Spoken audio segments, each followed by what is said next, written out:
Hello বন্ধুরা, good morning. আমি এখন কাজে আছি, তো এখন আমার ব্রেক টাইমে এই রুমে আমি সবসময় বসি, খাওয়া দাওয়া করি, রেস্ট করি। আরও রুম আছে, ইনসাইডে ওয়াশরুম আছে।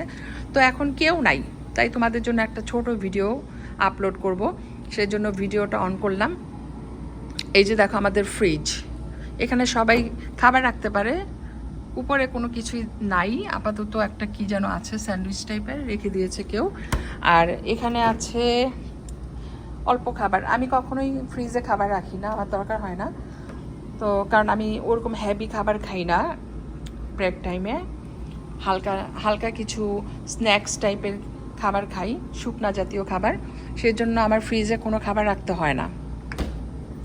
তো এখানেও ক্লোজেট আছে, বাটি চামচ অনেক কিছু রাখা, মাইক্রোওয়েভ, এখানে গার্বেজ বিন, এখানে সিঙ্ক। তো মোটামুটি ভালোই। টিভি আছে দেখার জন্য, আর সবাই যার যার মতো করে বসে এখানে রিল্যাক্স করে, খাওয়া দাওয়া করে, টিভি দেখে। আর আমার এখানে তো ওয়াশরুম আছে ইনসাইডে, আমি তোমাদেরকে দেখাবো। এই যে এটা হচ্ছে মেয়েদের ওয়াশরুম, আর এটা হচ্ছে ছেলেদের ওয়াশরুম। তারপরে ভিতরে লকার সিস্টেমও আছে।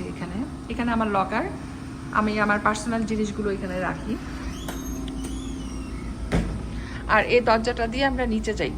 তো এই ছিল আমার ছোট্ট একটা ভিডিও আমার লাঞ্চ রুমের।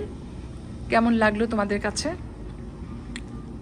ভালো থেকো সবাই, আল্লাহ হাফেজ।